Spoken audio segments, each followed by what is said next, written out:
Direct selling business क्यों जरूरी है? पैसिव इनकम हमारी जिंदगी में क्यों जरूरी है? इस दुनिया में दो तरह की कमाई होते हैं, पहला एक्टिव अर्निंग और दूसरा पैसिव अर्निंग। एक्टिव अर्निंग किसे कहते हैं? वैसी कमाई जिसमें काम करे पैसा आए और जब काम करना बंद कर दे तो पैसे आना बंद हो जाए।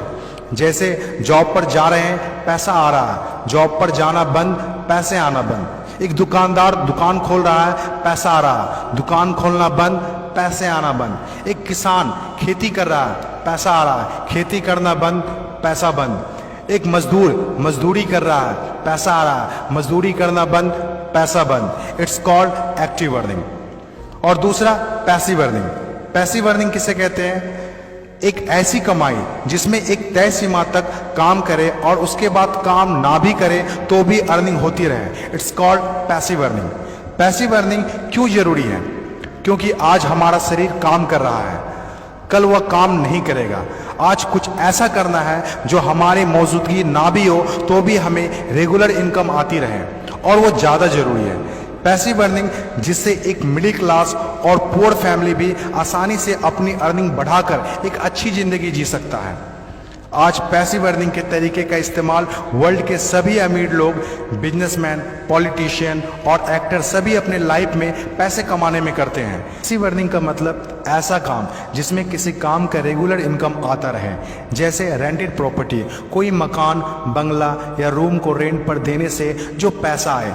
और भी है जैसे fix deposit, real estate, business, YouTube earning, ये सभी पैसिव अर्निंग में आते हैं। आज आपके पास कोई एक ही इनकम ऑफ सोर्स है, चाहे वो जॉब हो या बिजनेस हो या शॉप हो या फिर एग्रीकल्चर, कुछ भी हो, आप उससे अपनी लाइफ की ज़रूरतों को पूरा नहीं कर सकते हैं। अगर आपको एक बेहतर ज़िंदगी चाहिए तो आप सिर्फ एक ही इनकम ऑफ सोर्स पर डिपेंड नहीं रह सकते।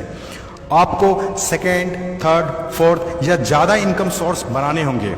जितनी ज़्यादा इनकम ऑफ सोर्स होगी उतनी ज़्यादा अर्निंग होगी और आप अपने फैमिली को एक बेहतर ज़िंदगी दे पाएंगे। पैसिव अर्निंग करने के लिए आप ऑनलाइन और ऑफलाइन दोनों तरीके से कर सकते हैं। इसीलिए पहले आप कंफर्म करें कि आप किस तरह शुरुआत करना चाहते हैं। आपको बेसिक और सिंपल आइडियाज़ चाहिए, ज़्यादा रिस्क भी नहीं हो और इन्वेस्टमेंट भी कम लगे। डायरेक्ट सेलिंग बिजनेस सबसे बड़ा एग्जाम्पल है। ये पैसे कमाने का वो रास्ता है जिसमें आप सिर्फ एक बार मेहनत करते हैं और कुछ ऐसे संपत्ति बना देते हैं जो आपको ज़िंदगी भर पैसे कमा के दे सकें। पैसिव अर्निंग को समझाने के लिए मैं आपके साथ एक स्टोरी शेयर करना चाहूँगा। यह कहानी है बर्क हेजेस की किताब द पैराबल्स ऑफ पाइपलाइन। एक छोटे से गांव में दो दोस्त रहा करते थे, ब्रूनो और पाब्लो, जो बड़े सपने देखा करते थे। एक दिन किसी न किसी तरह वो गांव के सबसे अमीर आदमी बन जाएंगे। वो दोनों काफ़ी मेहनती थे, उन्हें तो बस एक मौके की तलाश थी और एक दिन उन्हें वह मौका मिल गया। उस गांव में एक समस्या थी।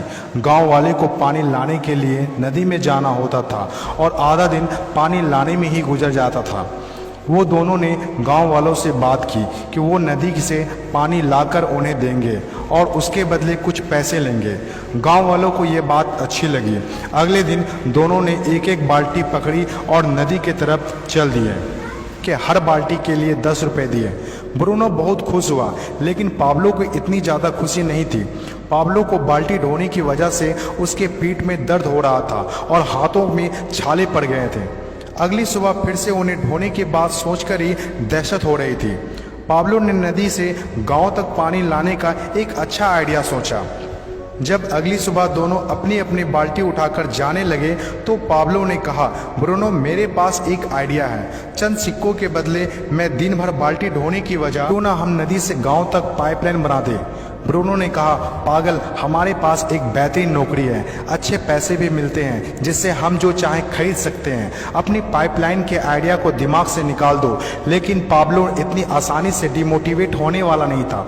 उसने अपने दोस्त को पाइपलाइन बनाने का आइडिया अच्छे से समझाया। हम लोग दिन के आधे समय बाल्टी ढोने का काम करेंगे और आधे समय और छुट्टियों के दिनों में पाइपलाइन का काम करेंगे। ब्रूनो ने पाब्लो की बात नहीं मानी। पाब्लो जानता था कि पथरीली ज़मीनों में पाइपलाइन बनाना आसान नहीं होगा, लेकिन पाइपलाइन बनने के बाद जो मिलेगा उससे वह इंस्पायर होकर काम करता रहा। जब पाब्लो अपना पाइपलाइन बनाता था तो गांव वाले उसकी मजाक उड़ाया करते थे। ये देखो पाब्लो द पाइपलाइन।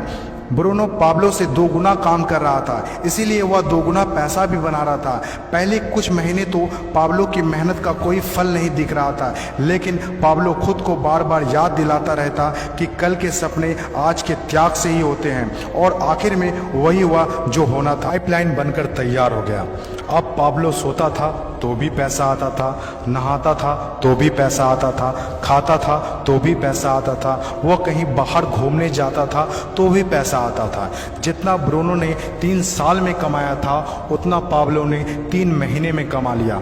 गांव में जितना पानी बहकर जाता था, पाब्लो के जेब में उतना ही पैसा बहकर आता था। और मेरे हिसाब से direct selling business is the best opportunity. इस कहानी से हम 5 बातें सीखते हैं। पहला, विज़न का होना। विज़न सबके पास नहीं होता। विज़न जो आंखों से नहीं सोच से देखी जाती है। इस दुनिया में 5% लोग के पास ही विज़न होता है और वही इस दुनिया में कुछ बड़ा करते हैं। दूसरा, सबसे इम्पोर्टेंट, जब भी आप कुछ हट के करेंगे तो लोग आपका मजाक उड़ाएंगे, ठीक उस पाब्लो की तरह। तीसरा, लगातार काम करना। विजन पर काम करना आसान नहीं होता है, इसमें ज़बरदस्त फोकस के साथ तब तक काम करना होगा जब तक आप उसे कंप्लीट ना कर ले। चौथा, खुद को इंस्पायर करना। अपने आप को इंस्पायर करने के लिए वो देखना होगा जो पाइपलाइन बनने के बाद आपको मिलेगा। अपने सपनों को विजुलाइज करना होगा ताकि अपने आप को मोटिवेट और इंस्पायर कर सके। पांचवा और सबसे इंपॉर्टेंट बात, प्रॉब्लम सॉल्विंग वर्क। जिस तरह पाब्लो ने गांव की पानी की समस्या को सॉल्व किया, आज हर वो इंसान सक्सेसफुल है जिन्होंने लोगों के प्रॉब्लम को सॉल्व किया है, चाहे वो डॉक्टर हो या इंजीनियर, चाहे वो साइंटिस्ट हो या कोई मोटिवेशनल स्पीकर। आज हर वो इंसान कामयाब हुआ है जिसने भी किसी भी फील्ड में लोगों के प्रॉब्लम को सॉल्व किया है, और डायरेक्ट सेलिंग बिजनेस भी ऐसा ही है।